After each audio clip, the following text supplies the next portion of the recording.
Bismillahirrahmanirrahim. Alhamdulillah, malam ini kita berada di malam 27 Ramadan. Bukan sahaja ia salah satu malam yang ganjil, yang besar kemungkinan adalah malam Lailatul Qadar, tetapi malam ini juga jatuh pada hari Jumaat yang terakhir dalam bulan Ramadan. Dua keagungan bertemu dalam satu malam. Malam yang menjadi penghulu segala malam dan malam yang menjadi harapan pengampunan seluruh umat Islam. Saudara-saudari yang dirahmati Allah, cuba kita tanya pada diri kita, bagaimana hati kita apabila Ramadan mula datang? Adakah penuh semangat, penuh harapan? Kita siapkan diri untuk ibadah, kita janji untuk jadi lebih baik. Tapi sekarang Ramadan hampir pergi, tinggal beberapa hari sahaja lagi, dan kita tak pasti adakah ini Ramadan terakhir bagi kita.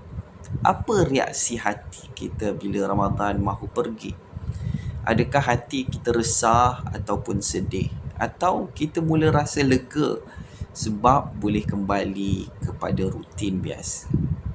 Ketahuilah, para salafus salih, orang-orang salih terdahulu, bila Ramadan hampir berakhir, mereka menangis bukan kerana letih, tapi kerana bimbang amalan mereka tidak diterima. Mereka menangis kerana takut dan tak sempat bertemu lagi dengan bulan yang penuh keampunan ini.